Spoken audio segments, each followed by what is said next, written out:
आवाज आ रहा है? हेलो। हेलो। आ आवाज रहा आ है। रहा है? हम्म। ओके। सो रिकॉर्डिंग याद उठ रही रखें। है। हम्म तो याद देखो, हम लोग देखो जैसे कि यूके में क्या हुआ था, यूएस में क्या था कि एक डॉलर का 14 ग्राम वैल्यू था, और यूके में एक पाउंड का ये जो नोट है इसका कितना था, 73 ग्राम लगभग वैल्यू है। ठीक है। तो क्या क्या इसका तुमको दिख रहा है क्या कि जितना इस पेपर नोट का जो फेस वैल्यू है, जो फेस वैल्यू है, क्या वो उसके उसके वो इक्वल है? वो इक्वल दिख रहा है? जो पेपर नोट का यूएस और यूके में जो फेस वैल्यू है वो इक्वल दिख रहा है? नहीं। नहीं। लेकिन अब क्या होगा, इस कंडीशन में क्या होगा कि मॉडर्न एरा में क्या हो गया कि कन्वर्जन जो है वो token coins equal to face value के बराबर होगा। ठीक है। पहले जब कॉलोनियल एरा था तो जरूरी नहीं था, उसके वेट के हिसाब से हो रहा था। उसके किसके हिसाब से हो रहा था? ठीक है, वेट के हिसाब से। जैसे यूएस में क्या था कि 14 ग्राम आपके पास अगर गोल्ड है तो उसमें आपको एक पेपर करेंसी मिलेगा। समझ में आया? और वही यूके में क्या था कि अगर आपके पास 73 ग्राम ऑफ गोल्ड है तो आपको एक पाउंड ऑफ करेंसी मिलेगा। समझ में आ रहा है? तो ये वेट हम्म। के हिसाब से ये लोग डिस्ट्रीब्यूट किया हुआ था। तो हम्म। यहाँ फेस वैल्यू इक्वल नहीं दिख रहा था, लेकिन अब क्या हुआ, जब इसमें जब भी कोई वॉर लाइक सिचुएशन होगा और हमें करेंसी नोट ज्यादा प्रोड्यूस करना होगा तो इतना ज्यादा रिसोर्सेज लाएंगे कैसे? ठीक है। इसीलिए ये कॉलोनियल वाला जो सिस्टम एरा था, I promise to the bearer, जो पहले वाला मतलब था वो फ्लॉप होने लगा। ठीक है। उसके बाद हम्म। अब न्यू मॉडर्न डे में तुम देखना, मॉडर्न डे में भी I promise to the bearer लिखा हुआ है, लेकिन इसका मतलब क्या होता है कि जितना 2000 नोट का वैल्यू होगा, जो फेस वैल्यू है वही मिलेगा, उतना ही मिलेगा। उसमें बस क्या होगा कि उसके जो भी लीगल टेंडर उस समय सर्कुलेशन पे होगा, लीगल टेंडर उस समय सर्कुलेशन पे होगा, ठीक है, करेंसी नोट पे, उसके हिसाब से तुमको डिवाइड करके मिल जाएगा। मतलब 2000 का 2000 देगा आरबीआई, 2000 का 2000 देगा। ऐसा हो सकता है कि 500 का 4 दे दे, 200 का 100 दे दे, या 50 का 40 दे दे। तो ये मतलब हुआ I promise to the bearer का मतलब सम 2000। तो आरबीआई को अगर तुम 2000 का नोट दिया तो वो तुमको उतना ही फेस वैल्यू का, ठीक है, फेस वैल्यू का डिफरेंट नोट्स के थ्रू प्रोवाइड कर सकता है। समझ में आया? ठीक है। समझ में आया? हम्म। हम्म। समझ में आया?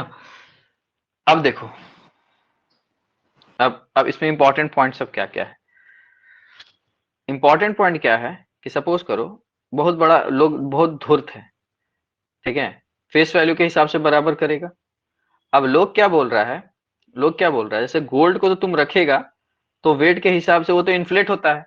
अब लोग क्या बोल रहा है कि अगर हम ये 2000 रुपया को रखेंगे, 2000 रुपया को, ये 2000 का जो मान लो नोट है, 2000 का नोट है, तो इसके बदले आरबीआई तुमको क्या बोल रहा है कि 2000 का नोट वापस मिलेगा, 2000 का नोट वापस मिलेगा।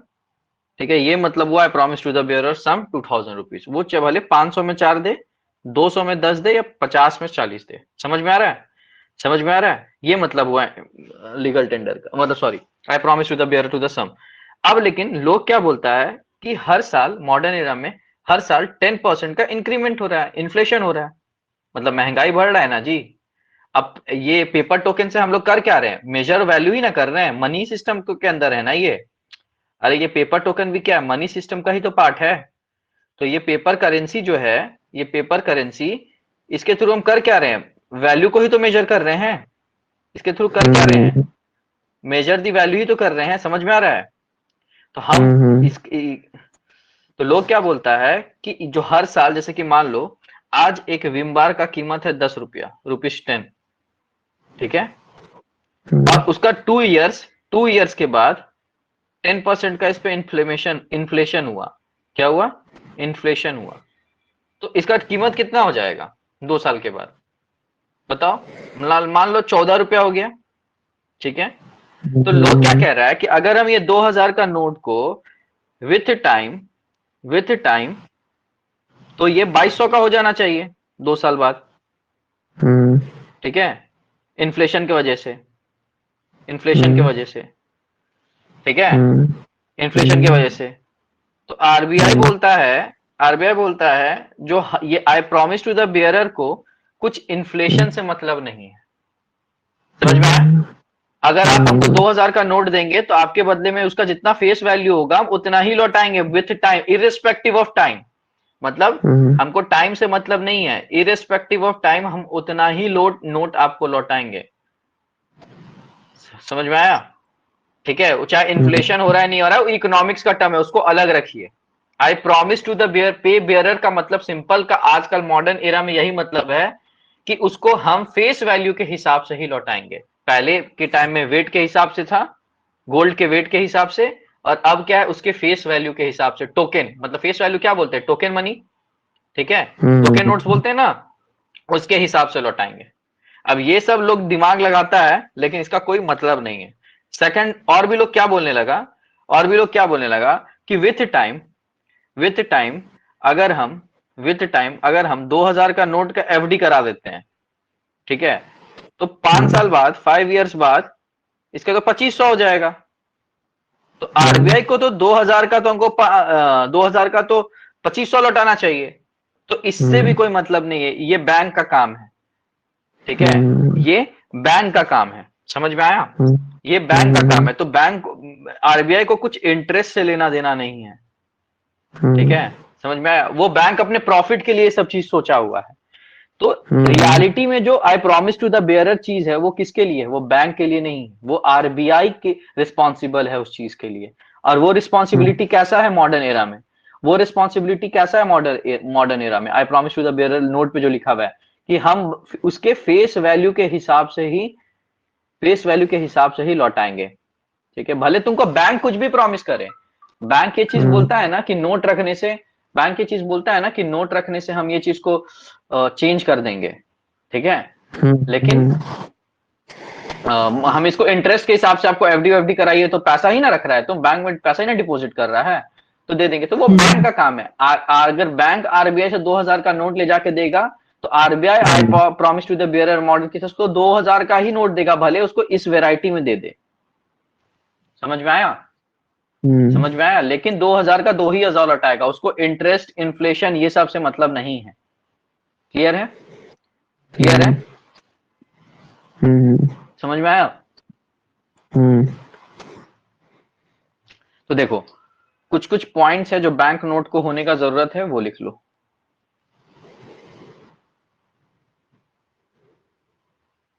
एक मिनट,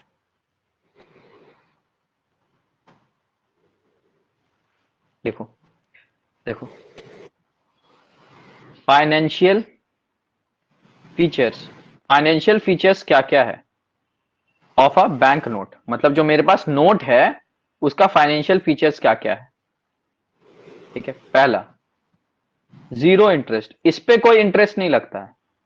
ठीक है, जो अभी हम तुमको लास्ट लाइन समझाएं, no interest is paid by RBI. Bank note का मतलब क्या था? कोई इंटरेस्ट का ये चीज नहीं है, ये बस एक पेपर वैल्यू है जो कि मेजर कर रहा है उस समय।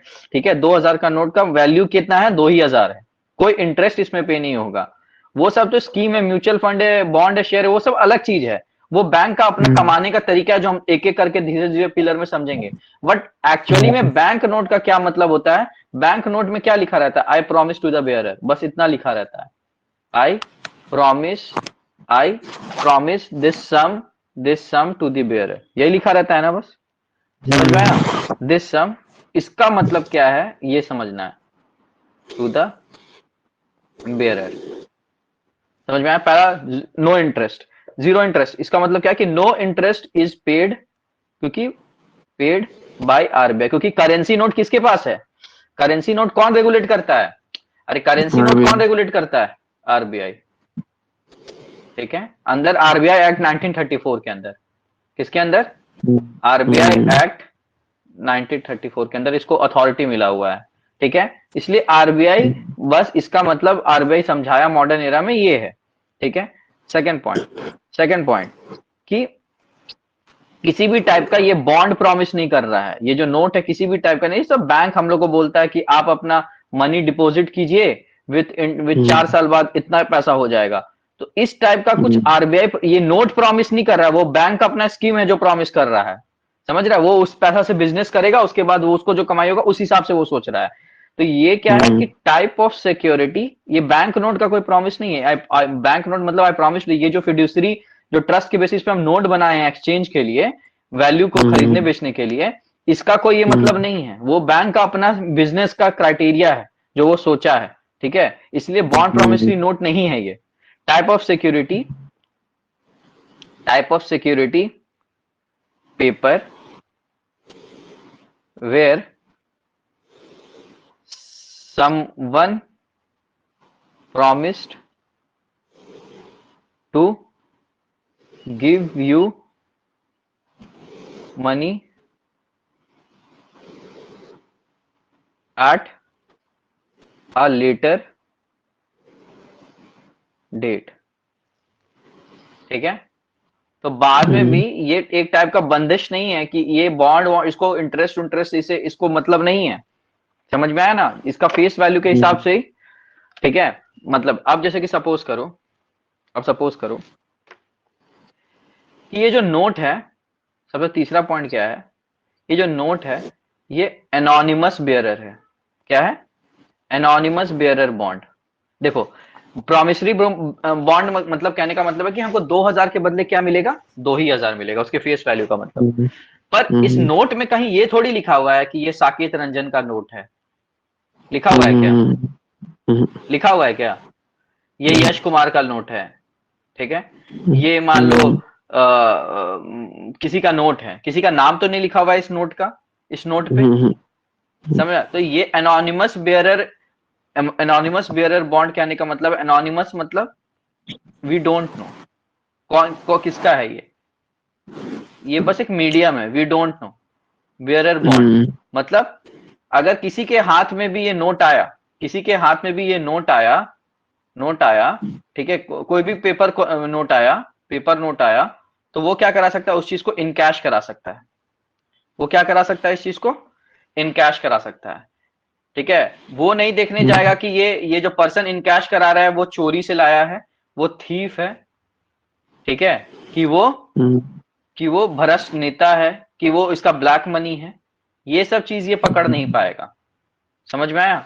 अगर किसी के पास भी चोरी का पैसा आया तो आरबीआई को अगर ये पैसा मिलेगा तो आरबीआई इसके बदले उसको उतना ही फेस वैल्यू का अमाउंट, फेस वैल्यू का अमाउंट इसे इसमें लौटाएगा। आरबीआई से क्लियर है? पर्सनली आदमी कैश इन कैश करा सकता है क्या? नहीं, उसी के लिए तो अभी पढ़ा बता रहे हैं। नहीं, वो मतलब अभी तुमको समझ आ रहा है कि I promise to the bearer मतलब वो आरबीआई के पास से प्राप्त, क्योंकि आरबीआई उसका नोट का मतलब क्या हुआ? नोट का 3-4 फैक्टर बता रहे हैं। नोट असली में क्या होता है? एनोनिमस बेयरर होता है। वो कोई बॉन्ड और प्रॉमिसरी, वो क्या प्रॉमिस कर रहा है? आरबीआई बस उस नोट का क्या फेस वैल्यू के हिसाब से प्रॉमिस कर रहा है कि अगर अगर तुम्हारा मान लो तुम्हारे पास 2000 का नोट है तो 3 साल बाद भी एट लेटर डेट भी उसका वैल्यू 2000 ही रहेगा और आरबीआई तुमको वापस करेगा। समझा? समझा? समझा? अब ऐसे ऑब्वियसली कोई चीज वर्क नहीं कर रहा होगा, इसलिए पूरा फाइनेंशियल इंस्टीट्यूशन वगैरह बना हुआ है। डायरेक्ट आरबीआई से कोई डील करता तो आरबीआई के रूल्स के हिसाब से तो आरबीआई को कोई भी चोरी का नोट ला के देगा तो उसके बदले में वो नोट बदल देगा। ठीक है, उतना उतना फेस वैल्यू का। लेकिन ऐसा चीज बना हुआ नहीं होगा। हम बस अभी तुमको क्या पढ़ा रहे हैं? Financial features of note. ये सब तुम्हारा नोट्स में नहीं लिखा हुआ है, बट ये सब समझना इंपॉर्टेंट है। समझा? समझा? समझा क्या बता रहे हैं? अब जैसे देखो, ये समझ गया ना? ये समझ गया? अब देखो, इसलिए ना बैंक नेक्स्ट सिस्टम बना, पेपर मनी के बाद एक सिस्टम बना bank money and deposit money. वो क्यों बना? इसीलिए बना क्योंकि पहले तो हम पेपर मनी को डिफाइन कर दिए, पेपर मनी, फियाट मनी या लीगल टेंडर, ये सब चीज समझ गए। उसके बाद एक एक करके हम समझे, एक एक करके हम समझे कि हमको करना क्या है, इसको कैसे चलाना है, कंट्री में कैसे चलाना है। ठीक है, धीरे धीरे अभी और उसमें भी हो सकता है बहुत डेवलपमेंट आए और, लेकिन बेसिक चीज है कि तुम स्टार्टिंग जानेगा तभी तुम आगे का चीज पकड़ पाएगा। कि पहले एरा में किस बेसिस पे हो रहा था करेंसी। तो पहले एरा में वेट के हिसाब से, मेटालिक के बाद जस्ट ये कंसेप्ट आया ना, पेपर मनी, रिप्रेजेंटेटिव या फियाट या टोकन, जो भी बोलो तुम इसको। टोकन का कंसेप्ट भी हम तुमको बताएं, जिसमें फेस वैल्यू लेस हो जाएगा किससे, इंट्रिंसिक वैल्यू से। तो ऑब्वियसली टोकन यूज करने से स्मगलिंग कम हो गया। ठीक है, तो ये सब कंसेप्ट से आके ये पेपर मनी बना। पीछे जो पहले का ड्रॉबैक था उसको ओवरकम किया आगे का चीज। अब ये पेपर टोकन जो भी बना उसको पहले हम लोग लीगली बना। I promise to the bearer का मतलब क्या होता है? एक मिनट रुकना, पापा का फोन आ रहा है, एक मिनट। कर लो बात। ये जो डीमोनेटाइजेशन हुआ था, इतना तो पता है ना तुमको, हम उस दिन थोड़ा गड़बड़ किए थे कि डीमोनेटाइजेशन जो है, डीमोनेटाइजेशन जो है नहीं, लीगल वो टेंडर फियाट मनी है। हाँ, फियाट मनी है, बट अभी वो रिफ्यूजेस है ट्रांजैक्शन करने से, इसलिए नो लीगल टेंडर, लो लीगल टेंडर। ठीक है, तो देखो उसमें क्या था,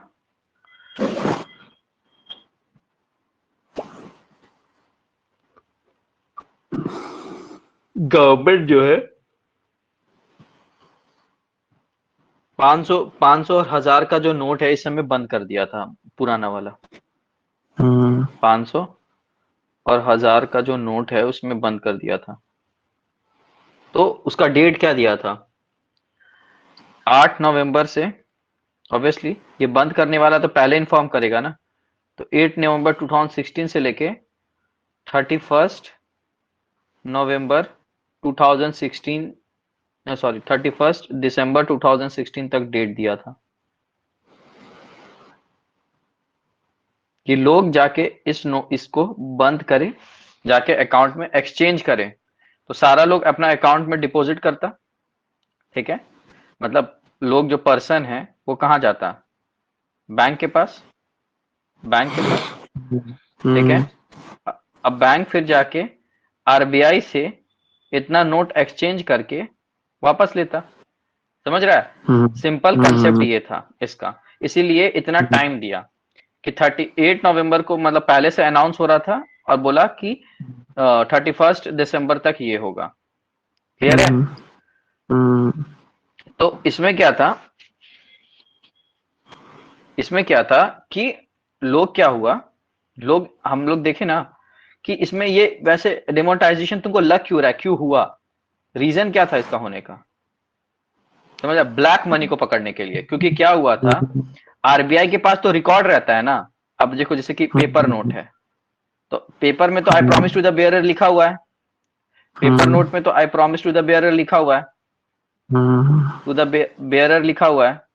तो आरबीआई क्या करता है, आरबीआई क्या करता है, इस चीज को उतना ही प्रिंट करता है जितना हर साल का एक बजट में अनाउंस होता है ना, कि इतना इतना इतना इतना चीज में जाएगा, तो उसी हिसाब से प्रिंट होता है। तो आरबीआई को एट द एंड, साल के एंड में अगर इतना अमाउंट रिटर्न होते हुए नहीं दिखता है, ठीक है, तो वो समझता है ना कि मतलब इसके बीच में सर्कुलेशन, सर्कुलेशन जो है मनी का, वो बीच में कहीं खराब हो रहा है। ठीक है, अब बैंक भी है, एनपी अकाउंट वगैरह बढ़ रहा था, तो यूजुअली इसी का मतलब होता है कि ब्लैक मनी बढ़ रहा है। तो आरबीआई क्या किया, अचानक से गवर्नमेंट ऑफ इंडिया आरबीआई के साथ मिलकर एक प्लान किया कि हम डिमोनेटाइजेशन करेंगे। उससे क्या होगा, जो 500 और 1000 का नोट सर्कुलेशन में था वो क्या हो जाएगा, उसको लोग बोला कि चेंज कराइए। चेंज कराने के बाद लोग डिपॉजिट कराएगा बैंक में, लोग क्या कराएगा, डिपॉजिट कराएगा। अब बैंक, आरबीआई, आरबीआई क्या है, प्रॉमिसर है बैंक नोट का। आरबीआई क्या है, प्रॉमिसर है बैंक नोट का। ठीक है, तो जो लोग मान लो तुम्हारे पास 50 लाख रुपया है, तुम मान लो अमिताभ बच्चन, एग्जांपल ले लो अमिताभ बच्चन। तो अमिताभ बच्चन के पास अपने 50 लाख रुपीस का, 50 लाख रुपीस का हिसाब है, अपने 50 लाख रुपया का हिसाब है कि वो एडवर्टाइजमेंट से कमाया, सबका टैक्स वैक्स पे किया है। तो अब उसके पास जो 500 और 1000 का नोट होगा उस समय डिमोनेटाइजेशन के समय, तो वो जाएगा बैंक में, और वो बैंक में जाकर डिपॉजिट कर देगा। और बैंक क्या करेगा, आरबीआई से वो नोट को चेंज करके जो नया करेंसी 2000 और 500 का आया था वो आराम से अमिताभ बच्चन को मिल जाएगा। ठीक है, लेकिन यही मान लो यहाँ पर है लालू यादव, लालू यादव। ठीक है, तो लालू यादव के पास मान लो 70 लाख रुपीस है, या कोई भी एग्जांपल ले लो, कोई भी एग्जांपल, कोई भी इंसान, तो वो उसमें से उसको वो जीएसटी पे नहीं किया हुआ है, मतलब वो टैक्स पे नहीं किया है, ठीक है, टैक्स पे नहीं किया है, तो वो मान लो कि वो भी बैंक में 70 लाख रुपीस डिपॉजिट कर दिया। अब बैंक का तो बस यही काम है ना कि बैंक 70 लाख ले जाके ये नोट चेंज करके उसको रिसीवर को वापस दे देगा, ठीक है, उस इंसान को। बट इस प्रोसेस, ये प्रोसेस हो रहा है पर्सन से बैंक, बैंक से आरबीआई, ये जो प्रोसेस हो रहा है उसके बीच में एक इनकम टैक्स डिपार्टमेंट होता है, इनकम टैक्स डिपार्टमेंट होता है। अब इनकम टैक्स डिपार्टमेंट क्या होता है, सब बैंक के पास, बैंक ना अपना पैन कार्ड के थ्रू हर पर्सन का डिटेल्स अकाउंट का रखा रहता है और इससे इनकम टैक्स को शेयर कर देता है। अब इनकम टैक्स वाला देखेगा कि ये इंसान के पास तो हर चीज का टैक्स पे किया नहीं है और इसके पास अकाउंट में 70,000 ही कर कैसे रहा है, समझ में आ रहे हैं, समझ में आया, तो उसी से में लोग पकड़ाएगा। तो डिमोनेटाइजेशन का सबसे बड़ा ऑब्जेक्टिव तुमको क्या लग रहा है, डिमोनेटाइजेशन होने का सबसे बड़ा ऑब्जेक्टिव क्या था, कि जो सर्कुलेशन, पहला तो ब्लैक मनी है, और दूसरा एक इंफ्लेमेशन भी ज्यादा हो सकता है। हाँ, अगर नोट लोग के पास ज्यादा है, ज्यादा नोट लोग ब्लैक मनी प्रिंट भी कर दिया था बीच बीच में 500,000 का। इसीलिए हम थोड़ा बीजेपी गवर्नमेंट को सपोर्ट करते हैं, क्योंकि तुम जब पढ़ने लगेगा ना तब तुमको समझ में आएगा जो ये सब स्टेप उठाया गया है ना, ये क्या रीजन है, समझा, ठीक है, समझा। तो ओल्ड जो 500 और 1000 का नोट था वो अब लीगल टेंडर नहीं है। सो ये पॉइंट क्या था, सबसे पहला पॉइंट, ठीक है, कि आरबीआई गवर्नर अनाउंस कर दिया था ये चीज को, कब, कि लोग कब तक जाके सबमिट कर दे, 31 दिसंबर तक नहीं, नवंबर 31, नवंबर था, सॉरी हम 31 लिख दिए थे, 12/2016 ये डेट था, ठीक है। ये किसके अंदर था, 8 नवंबर से स्टार्ट किया था, 8 नवंबर से स्टार्ट था और इतना तक डेट दिया था, ये सॉरी दिसंबर में ही था, 8 नवंबर से स्टार्ट करके दिसंबर तक, ये लिखे सही लिखे थे, 8/11/2016 से स्टार्ट करके ये डेट दिया था कि आप आके ये ओल्ड नोट को चेंज करा के नया नोट ले लीजिए, ठीक है, क्योंकि अब it's not a legal tender, fiat money है but not a legal tender, समझ में आया, ठीक है। तो इससे क्या हो रहा था, तुम नहीं सुन रहा था उस समय न्यूज में, तो ये किसके हेल्प से किया था, ये सब रट लेना, कि department of economic affairs involve होता है, notification to ban specified notes, SBN, Mahatma Gandhi जो के नोट्स थे सीरीज 500 एंड 1000, तो ये एसबीएन नोट्स बोलते हैं इसको, ठीक है, कैसे नोट्स बोलते हैं, SBN, specified notes, banking notes, clear है, क्लियर है, इसको बैन कर दिया गया था, इसको बैन कर दिया गया था और इसको एक्सचेंज कराना था इस पीरियड तक, ठीक है, मेजर स्टेप समझ में आ गया, ठीक है, हाँ।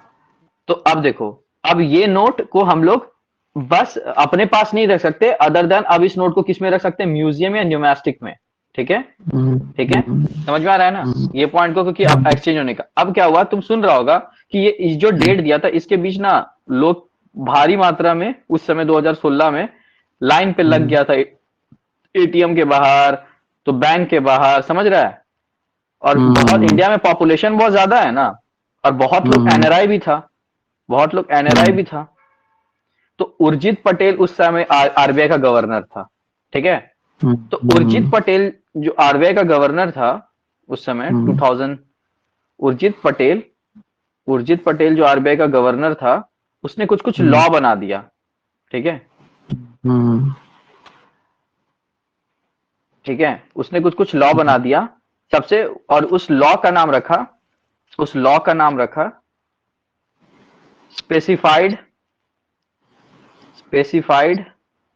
बैंक नोट्स, ठीक है, सिजेशन जो मतलब स्पेसिफाइड मतलब अभी स्पेसिफिक ये नोट्स, सिजेशन ऑफ लाइबिलिटीज, ठीक है, 2017 एक्ट एक बना दिया, एक लॉ बना दिया 2017, गवर्नमेंट ऑफ इंडिया से परमिशन लेके, ठीक है, एंड उसमें क्या हुआ, ठीक है, उसमें क्या क्या रूल बना, एक्सचेंजिंग, देखो ये सब पॉइंट्स इंपॉर्टेंट है, exchanging notes at the rate RBI. क्या क्या गवर्नर ऑफ इंडिया बताया? पहला पॉइंट, ओल्ड ₹500, ठीक है, old ₹500 and ₹1000 notes are no longer RBI liability. मतलब obviously I promise to the bearer किसका लाइबिलिटी हो जाता है? किसका लाइबिलिटी हो जाता है? अरे आरबीआई किसका का। लाइबिलिटी हो जाता है? आरबीआई का। फ्रॉम 31/12/16, ठीक है। Second, but union can give, मतलब यूनियन जो बैंक का यूनियन ही होता है, grace period, grace period to deposit, to deposit these notes, ठीक है, इन आरबीआई, ठीक है।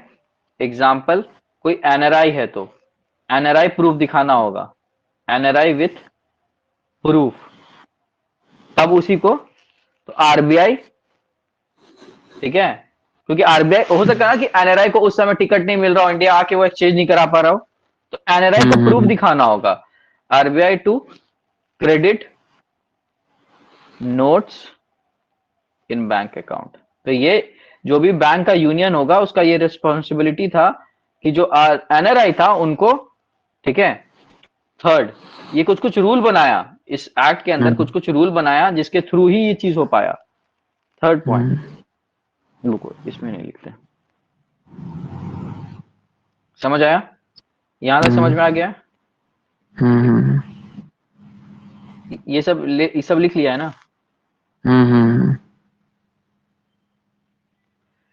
एक मिनट, देखो थर्ड क्या है कि फॉल्स क्लेम जो है तो उसमें भयानक पनिशमेंट था। अगर कोई फॉल्स क्लेम किया कि हम एनआरआई हैं, ये है वो है, और उसका प्रूफ नहीं दे पाया और उसको ग्रेस पीरियड मिला हुआ है, तो उसके लिए भयानक पनिशमेंट किया कुछ तो कुछ इसलिए आरबीआई नॉर्म्स निकाल दिया, और ये चीज डिमोनेटाइजेशन एक अच्छा स्टेप ही मानते हैं, ठीक है।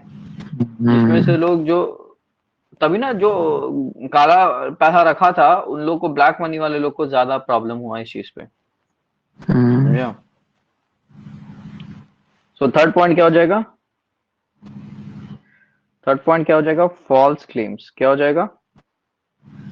False claims equal to punishment, ठीक है। फोर्थ, अगर कोई रखा हुआ है sealing and holding old notes, और अगर मान लो बहुत लोगों को हॉबी भी होता है ना, कि बहुत लोगों को हॉबी होता है ना पैसा इकट्ठा करना, तो मैक्सिमम डिमोनेटाइज 10 ही नोट्स वो रख सकता था individual, maximum 10 notes for individual hobby. ये सब उर्जित पटेल रूल बना दिया, ठीक है। इतना गाइडलाइंस कोई पढ़ता नहीं है इसलिए फंसता है, ठीक है। सिक्स्थ रूल क्या बनाया?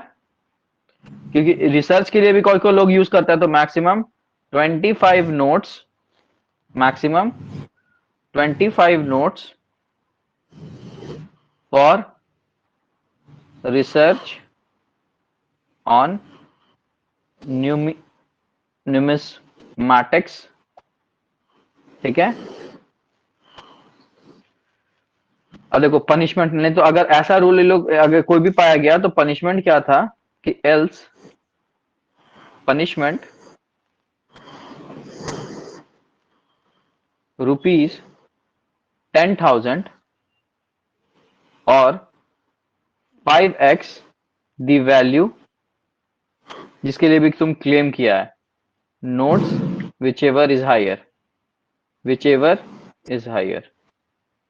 मतलब जो भी नोट के लिए तुम पकड़ा गया फेक करते हुए, मतलब होल्डिंग करते हुए, उस या तो 10,000 रुपया लेगा, नहीं तो उस नोट का जो वैल्यू का 5 टाइम्स जो भी हायर होगा वो। तो ये सब रूल इंपॉर्टेंट नहीं है पढ़ना, बट मैं बता दी हूँ कि अभी के करंट अफेयर्स के लिए ये बहुत पुराना हो गया, लेकिन तुमको जानना चाहिए कि ऐसा रूल क्या क्या बनाया हुआ था। Not very important for UPSC point of view यार भाई, बट ऐसा है कि डिमोनेटाइजेशन में क्या क्या रूल बनाया गया था, किस लिए नहीं था, ये जानने के लिए ये सब चीज हम बता दिए, ठीक है। तो I promise to the bearer मतलब समझ में आ गया? I promise to the bearer मतलब समझ में आ गया? समझ में? ये जो चीज है, ये चीज है रीडोमिनेशन। ईरान जो टोमन करेंसी है, ये अभी यूपीएससी हटा दिया है अपने इससे, मतलब ये इंपॉर्टेंट नहीं है। उस समय न्यूज में बहुत इंपॉर्टेंट था, बट अब नहीं है, तो इसको पढ़ना इंपॉर्टेंट नहीं है, नॉट इम्पॉर्टेंट। ठीक है, समझ में आया? बाकी जो पॉइंट है डिमोनेटाइजेशन वगैरह, ये सब हम तुमको इससे ज्यादा ही बता दिए। क्लियर है? क्लियर है? समझ आ गया? समझ आ गया? हाँ आ गया। ठीक। अब इसके बाद हम लोग फोर्थ टाइप के, थर्ड, हाँ फोर्थ टाइप के इसमें चलेंगे, that is bank deposit. Deposit money क्या होता है, बैंक मनी क्या होता है, इसके बारे में बात करेंगे। क्लियर है? क्लियर है? ठीक है, तो थोड़ा ब्रेक लेके बात करते हैं, समझा? ठीक है, तो इसको एक ही रफ्तार में पूरा एनईएफटी, आरटीजीएस, आईएमपीएस में कितना ट्रांजैक्शन हो सकता है, ये सब चीज इसमें बात करना है, समझा? तो इसको इसको फिर एक ब्रेक लेके इस पे बात करते हैं, ठीक है? और दो मतलब अब फिर इसके बाद क्रिप्टो करेंसी की बातें होंगी। पहले अभी पेपर मनी क्या होता है इस पे बात कर लेंगे, एंड फिर क्रिप्टो करेंसी पे बात करेंगे। समझ में आया?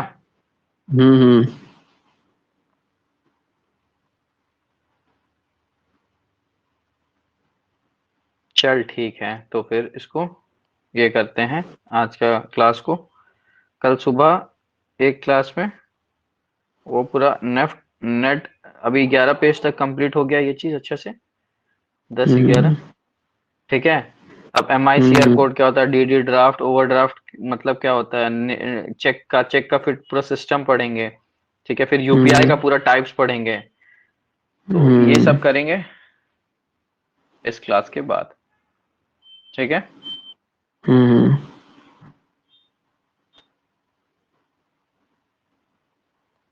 समझा? तो ये हो गया।